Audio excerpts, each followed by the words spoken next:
Welcome. I'm Maureen DiStallo. This is KLVW, and we are continuing our series of meeting our trustees. They are volunteers, residents of our village, and human beings. So we want to get to know them personally, and today I am so pleased to be welcoming Joy Carmody. Joy, welcome. Thank you very much for inviting me. I appreciate it.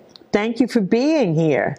So I'm going to ask you a few personal questions. Okay. We want to know what makes up Joy. Uh-oh.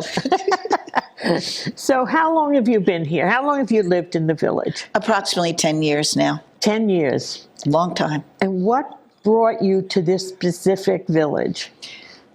Well, when my husband and my children and I moved down to Brick Township, my relatives wanted to move close to us. So we looked at many villages then. At that time in the early 70s, all these villages were being created. I loved Leisure Village, but they decided to move closer to me. They lived in Greenbrier. But I always was attracted to this village from the inception. And what attracted you? I think the fact that it's so large and there's a larger variety of people to interact with and to attend things with, it was very enticing to me. Very good. And you came from Brick? Yes, we moved down from Hudson County to Brick Township in 1971. And in 1972 was the boom for all the retirement villages. Right. So it was great. And where in Hudson County? Well, I was born and raised in Jersey City. Okay. And when I was first married, we moved to Bayonne and then to another township a little further up in Weehawken. No wonder we get along so well. I grew up in Weehawken. No. I did. Well, I lived right on Park Avenue. It was quite an experience. Park Avenue and where? 49th Street. I was 2 blocks away. We just found that out. Yes, we did not know that. You never know who you know anymore. Cooper Place and Park Avenue. There are so many of us that live down here from Hudson County. It's yes, amazing. I know. It's great. I know. I don't even notice my accent. We don't have an accent. Don't be ridiculous. Let me tell you. So now, what kind of work did you do before you retired? Well, when I first began to work, I decided that I wanted to work rather close to home, and I saw an advertisement for the telephone company. I didn't work as an operator, as everyone would assume. I worked in the installation department. Oh, that's very different for a woman at that time. Yeah, it was. I surprised a lot of people. I first worked in the office, and then a very nice gentleman taught me how to pre-wire and wire mainframes and whatever. And eventually, because I could triple my salary, I decided to try to be an installer. I passed the test with flying colors. And it was a little bit of a challenge to be accepted by the gentleman because I was the only female. I am sure. I also lived through those years, and I'm sure a number of our village residents have also. They know what you're talking about. We've come a long way, baby. We have. It was very interesting. Yes. You know, no lavatories for the ladies. That was... Oh, that's, yeah. It was cool, though. I enjoyed it. Right. So what about your family? Tell us about your family. Well, I have 2 children, a boy and a girl, rather. Brian lives in Florida, and he is a person that works in construction. So he's very challenging to me because he asks me questions just to make sure I know what I'm doing here. Okay. He checks up on you. Yes, and my daughter decided to become a teacher. I became a teacher later on in life at the ripe old age of 48, and Cindy was entranced with the whole thing. She loved high school, so she became a high school teacher, and I'm very, very proud of her. She has 2 children, a boy and a girl. My granddaughter goes to Ocean County College, and my grandson is going to start Old Dominion University next year. Oh, how wonderful. Yeah, I'm very proud. So what did you teach? I was a special education teacher. Okay. I had received a job when I was working in Brick as a vet tech. from the superintendent of schools. He told me he thought I would be really perfect to work in a program that helped children who had learning differences. I did that for 11 years, and I have to tell you, I proclaimed Independence Day one day. I went to Toms River, I got a divorce, and right from there, I went to Ocean County College and signed up to begin my education. Oh, wonderful. 5.5 years later, I was finished, and I looked for a job close to home because I am not a commuter, and I worked in Asbury Park with children with behavior problems. Wow, and that's quite a town. I mean, it has been revitalized over the last few years, but in that age, in that time frame, Yes. it must have been a little more difficult. It was, but I'm happy to say that I was able to entice my students, because they were older, Yes. to become active, because I also taught civics. I Oh, I taught see. all 5 core, Right. and my kids got active in everything, and many of them still are active in politics right. and life in Asbury. Not that I'm too proud, but they're wonderful. No, but that is wonderful. A very dear friend of mine lived in Asbury, and he was retired. And he became very active in the politics there, and and what was happening with the real estate and so on. Yeah, It's beautiful, and I'll tell you, it's coming back. It's a gorgeous place. It I is. always loved the park. I really did. yes. I really must admit that I was amazed when my friend took me for a ride around Asbury. I live in New Jersey my whole life.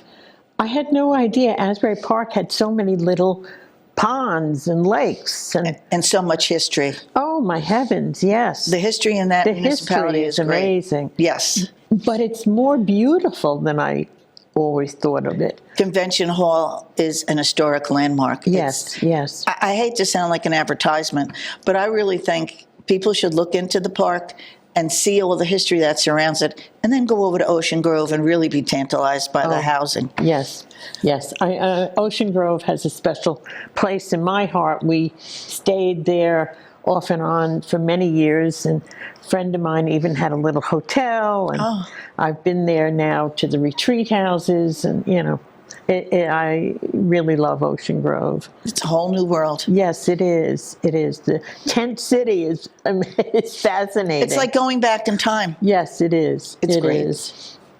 So now, what led you to the Board of Trustees? Well, I don't know if you know this particular person on our staff, Danny Thomas. Oh, yes. It's his fault. Okay. It's his fault. It's his fault. When I first moved in, I had this cute little screen around my air conditioner, and Danny wrote me up for having an illegal fence. Now, people from Hudson County do not accept things like that. So I spoke to the board, and I think Chuck Lupo was on the board at that time. He allowed me to speak in front of the board before a meeting. He directed me to ADR, and then I made a presentation at the Architectural Committee. So I figured I'm really going to take them over with this one. I went a little over the top. I brought in different types of surrounds for the air conditioner, and I did my research as I usually do, and I researched why screens around the air conditioner were good. And I kind of gave them the Gettysburg Address. And I was asked to step outside, and I thought, this is it. I'm really in trouble now. And when I came back in, Tom Hardman said, would you like to be a part of the Architectural Committee? I didn't even know what the Architectural Committee was. Right. And I vacillated a bit, and one of the wonderful people on the committee, Phyllis, said to me, this is an honor. You should be. I said, sure, I'll volunteer. I'll do this. Can I have the screen around my air conditioner? And he said, yes. And that was the beginning of my involvement, many years on the Architectural Committee, which I loved. Very good. I loved it. It's the place to be. I got to meet so many people that live here. It was great. Well, explain what the Architectural Committee does. It's a very wonderful group of people, I have to tell you. Yes. They must be the nicest people you ever met. And what we do is we make up specs, rules and regulations for how things should be done and what can be allowed in the village.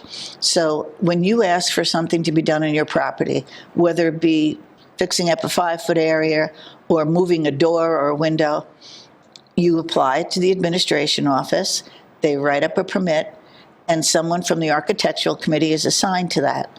We go out, I'm still in the architectural committee, they go out and tell people how to go about things, what they can do, what they can't do, and explain many things. That was when my son got wild and crazy about my education.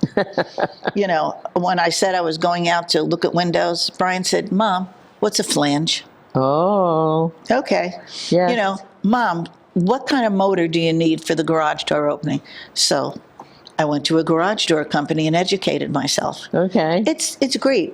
You learn so much and you meet so many people. Yes. It's a wonderful service to the people, but it's satisfying to you. Right.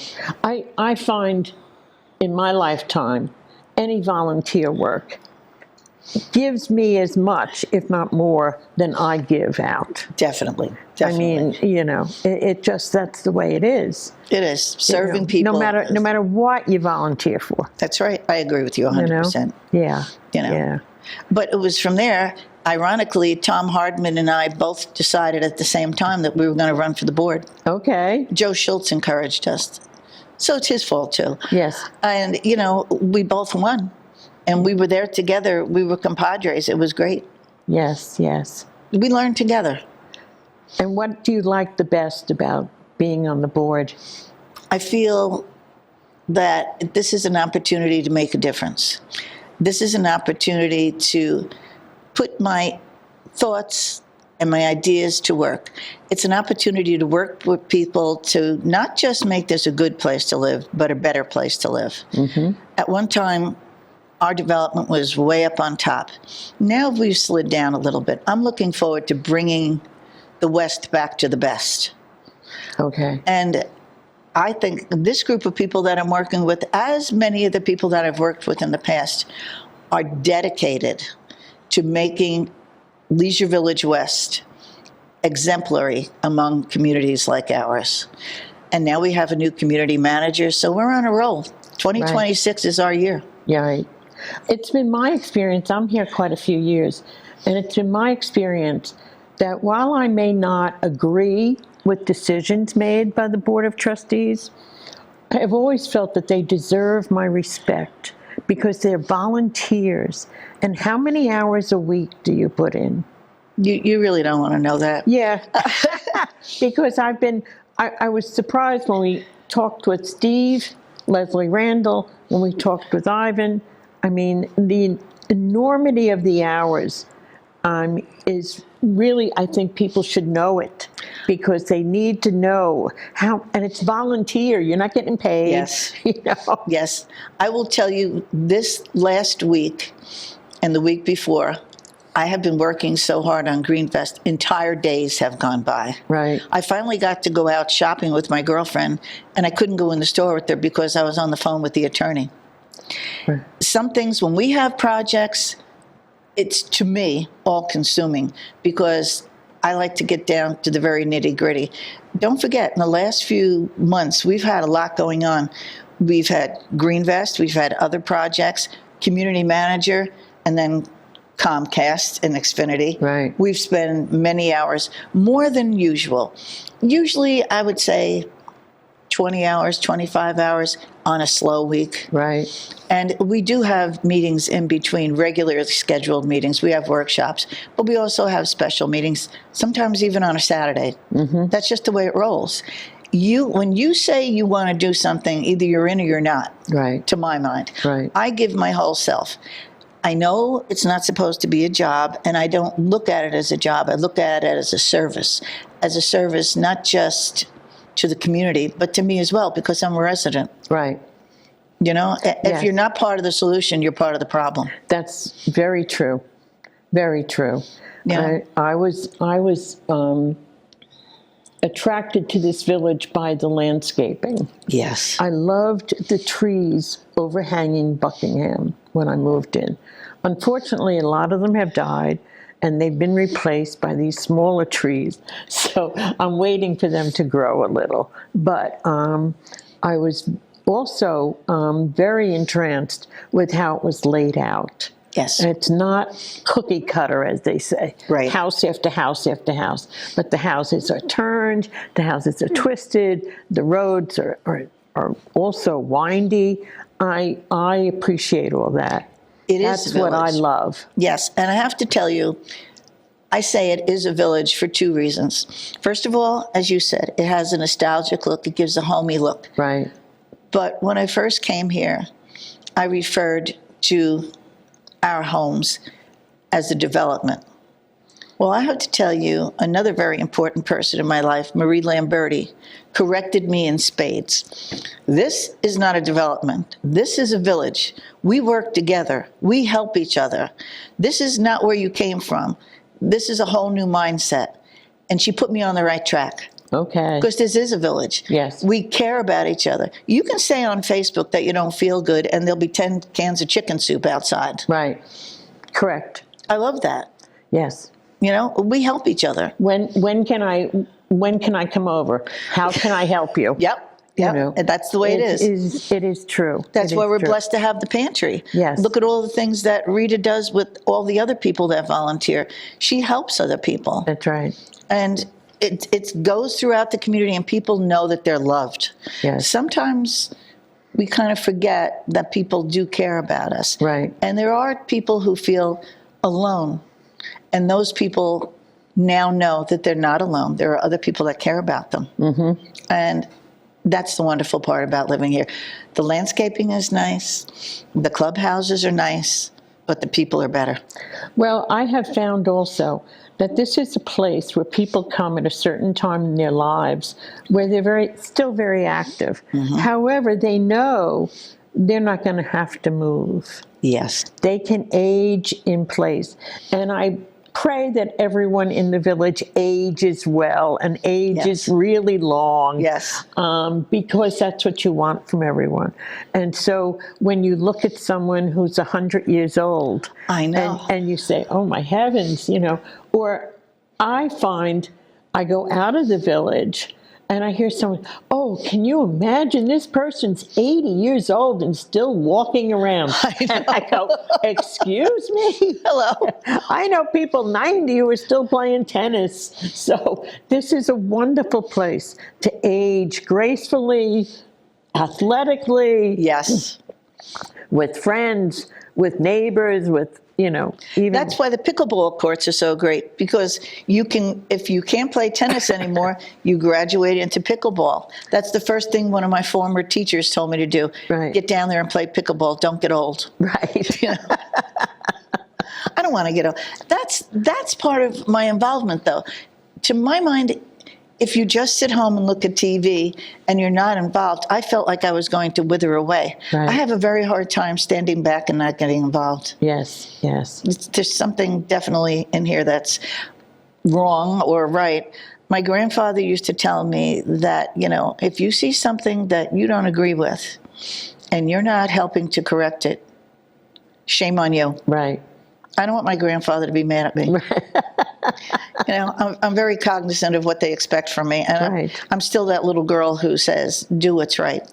Yeah, and it's also a matter of, I have always found, and I had a priest friend who was pastor in our parish, and I would go and complain about something, and he'd say, well, Maureen, when are you going to do something about it? Uh-huh. You know, I complained something was dirty. Well, I'll see you over here on Saturday, so you'll be cleaning it. And he was right. You know, if Yes. if I don't like something, I really have to step up and say, okay, do I dislike it enough that I want to Yes. volunteer my time Yes. to do something about it? Or do I want to just sit back and complain? And I don't want to do that. But I think that our sense of growing old or aging in place is different here in the village Yes. than it is other places, because so many people who are aging in place are still involved. Yes. They're still active in their clubs. They're still serving you lunch, you Yes. know, or coffee and cake at a meeting, you know. That's And- how I started out. I was the coffee and cake lady in a couple of clubs. Okay, right. This is how you meet people. Yeah. And everyone likes to volunteer and do their part to make this a wonderful place to live. It is the time of your life to have the time of your life. Yes, yes. It's corny when you think about it, but it's really true. I mean, I hate to say it, it's true. This is the way we are. And I think that's what's so really neat. Like I said, our people. Yes. I was asked, my husband passed away, and I was asked after he passed away, well, are you going to go live with your daughter or, near your daughter? And I said, no, I have a life here. Yes. I don't want to live my daughter's life. It's not that I will never go live near her. Maybe I'll have to, but I have a life here. I have friends. I have things I'm involved in, things I enjoy doing. So, well, let me give you a little advice. Okay. When I moved from Brick, I lived with my daughter and her family for a couple of years. My son-in-law said to me, because I didn't know where I was going to go right away, my son-in-law said, oh, as far as I'm concerned, you can live here the rest of your life. No, I can't. They're very nice people. I love being with my grandchildren, but I was an extra person. Of course. And I said, no. So I started looking for houses. When I came here, I think there was only 17 or 18 houses for sale. Right. And I chose one and I made it my home. It's not a unit. It's not a house. It's my home. Oh, definitely. I agree completely. This is my home. Mm-hmm. And that's why I don't like looking. I know many people refer to our homes as units and whatever. I don't see it that way. And that's the way I feel we should maintain things. We should maintain everyone's home as though they were the place that we live, the specific place that we live in. Right. Everyone is just as important as anyone else. That's right. And we should have all the services and all the amenities that other people have. And we're all equal here. No matter whether you live in a smaller home or one of the bigger ones, we're equal. Right. And that's the way it should be, really. Yes, it should. Yes, I agree. I agree. Because it's a good place to live. And you want to share that with others who come here, and you want everyone to enjoy what you enjoy. Yeah, I think I'll stay. Yeah, me too. Yeah, I don't want to pack up. I'm happy. I must say, when we moved here, we did not use a real estate agent. And there was posted on the board right outside here in Willow, a house for sale. And we came here to visit a friend, and we went to see the house that was for sale by the owner, and we bought it. My friend said, you can't buy a house that quick. I did. And we did. Yeah. And people would ask me, well, why did you choose that model? Well, I didn't see any other model. I'll tell you, when I came here, I had a deposit on a house that was owned by a John Carmody. When I got divorced, I went back to my maiden name. So that was it. John Carmody's house. I was going to move in there. I put $1,000 down. I called a week later and I said to the realtor, well, when am I moving in? Oh, somebody outbid you. And every time I looked for a house, it was hurry up or you're going to lose it, which was true. And that's why with this home, it was offered at a certain price. The realtor said to me, offer them more money so you know you're going to get it. And that was true. I offered them more. They vacillated a bit, but then it was like, okay, and it was a done deal. Within a month, I bought the house, got a mortgage, and totally moved out of my daughter's house. Wow. No fooling around here. Yeah, I mean, real estate goes up and down. And there are times when it's a seller's market, and there are other times when it's a buyer's market. And, so you have to go along with the market, Yes. But, and I moved here with that screen around my air conditioner. All right. That's great. So is there anything else you want our audience to know about being on the board? I mean, being here in the village? I think what I'd like to impress upon people is you don't realize what it takes to do things until you really participate. Some people think it's a piece of cake. I remember when I went on one architectural visit, the lady gave me a hard time about when I should be there. And she said, I'll see you at 8 o'clock in the morning on Sunday. Well, it didn't make me happy, but I went there and she said, well, you people this and you people that. And I let her vent and I said, do you know I'm a volunteer? Changed her whole attitude. getting to know people. I think if you volunteer and if you meet our people outside your club, outside your little comfort zone, that you'll realize what kind of place this is. I found serving the community was the best thing I could do. And as my daughter said, you're supposed to be retired. This is a job.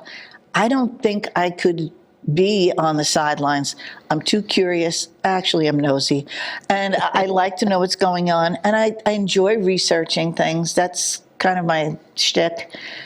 And I enjoy participating. I can see myself, whenever it is that it's time for me to go, I'll probably still be active in some venue. Right. I cannot be, as someone said, a rear end on a seat. Right.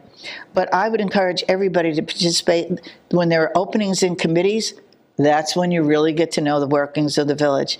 And I appreciate it when people send in emails and make suggestions, because they're really contributing to our life here. Right. It's all about us, not just the board. Oh, definitely.